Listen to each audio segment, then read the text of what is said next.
Artificial nail നിങ്ങൾക്ക് വെക്കാൻ താല്പര്യമുണ്ടെങ്കിൽ ഫസ്റ്റ് നിങ്ങൾ സൈസ് തിരഞ്ഞെടുക്കാം. 5 വിരലിൻ്റെത് 2 ടൈപ്പിലാണ് സൈസ് വരുന്നത്. അതേതാണോ നിങ്ങൾക്ക് വേണ്ടത് അതാദ്യം നമ്മളെ കയ്യിലൊന്ന് വെച്ച് നോക്കുക. ഓൾറെഡി നെയിലുള്ളതാണ്. ഈ നെയിൽ നിങ്ങൾക്ക് മുറിച്ചിട്ട് ആർട്ടിഫിഷ്യൽ നെയിൽ മാത്രം വെക്കാനാണെങ്കിൽ പ്രോപ്പറായിട്ട് കട്ട് ചെയ്യുക. അതിനുശേഷം നമ്മുടെ ആർട്ടിഫിഷ്യൽ നെയിൽ ഒട്ടിക്കാം. ഗമ്മ് നമ്മളുടെ നെയിലല്ല, ആർട്ടിഫിഷ്യൽ നെയിലാക്കിയതിന് ശേഷം നമ്മുടെ നെയിലിൽ വെച്ച് പ്രസ് ചെയ്ത് പിടിക്കുക. ഒരു 5 സെക്കൻഡ്സ് അവിടെ ഇങ്ങനെ ഹോൾഡ് ചെയ്ത് വെച്ചതിന് ശേഷം വിടുക.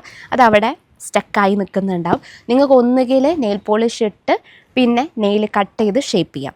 ഇല്ലയെന്നുണ്ടെങ്കിൽ നിങ്ങൾക്ക് നെയിൽ കട്ട് ചെയ്ത് ഷേപ്പ് ചെയ്തിട്ട് പിന്നെ വേണമെങ്കിൽ നെയിൽ പോളിഷ് ഇടാം.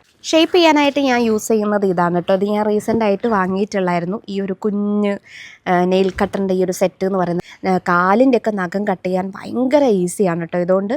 പിന്നെ ഒരു മീഡിയം സൈസ് ഉണ്ട്, പിന്നെ ഒരു ലാർജ് സൈസ് ഉണ്ട്. അപ്പം ഈ ഒരു സെറ്റ് നിങ്ങൾ വാങ്ങുകയാണെങ്കിൽ നിങ്ങൾക്ക് മാനിക്യൂറും പെഡിക്യൂറും ഒക്കെ നല്ല രീതിയിൽ കെയർ ചെയ്യാൻ കുറച്ച് ഈസി ആയിരിക്കും. നമ്മുടെ സാധാ ഫാൻസിലൊക്കെ പോയി കഴിഞ്ഞിട്ടുണ്ടെങ്കിൽ നിങ്ങൾക്ക് ഇതുപോലുള്ള ഷേപ്പർ കിട്ടും കേട്ടോ. ഷേപ്പർ ടൂള് കിട്ടും, ചെറുതും കിട്ടും, ഇതേപോലത്തെ വലുതും കിട്ടും. ഇപ്പോൾ എനിക്ക് ഇതുകൊണ്ട് യൂസ് ചെയ്യുന്ന ആ ഒരു കംഫർട്ട് വേറെ ഒന്നിലും കിട്ടിയില്ല. ഈസി ആയിട്ട് നിങ്ങൾക്ക് ഷേപ്പ് ചെയ്തെടുക്കാൻ പറ്റും. പിന്നെ ഞാൻ യൂസ് ചെയ്യാറുള്ളത് ഒന്നുകിൽ ഇത് വെച്ചിട്ട് ഞാൻ നെയിൽ പോളിഷ് റിമൂവ് ചെയ്യും. ഇനി അതല്ലാന്നുണ്ടെങ്കിൽ എന്തെങ്കിലും പഴയ എന്തെങ്കിലും ക്ലോത്ത് വെച്ചിട്ട് ഞാൻ അതിൽ ഈ ഒരു റിമൂവർ ആക്കിയിട്ട് ഞാൻ റിമൂവ് ചെയ്യും. റിമൂവർ എപ്പോഴും ഞാൻ സുഡിയോന്നാണ് കേട്ടോ വാങ്ങാറുള്ളത്. ഇതും സുഡിയോന്ന് തന്നെ വാങ്ങിയതാണ്. വേറൊരു ബോട്ടിലുണ്ട്, അതും ഞാൻ സുഡിയോന്ന് തന്നെ വാങ്ങിയാണ്. ഇത് മേക്കപ്പ് റിമൂവറിൻ്റെ കോട്ടൺ പാഡാണ്. പക്ഷേ ഞാനിത് എന്ത് ചെയ്യും, നമ്മളെ നെയിൽ പോളിഷ് റിമൂവ് ചെയ്യാനായിട്ട് യൂസ് ചെയ്യും കേട്ടോ.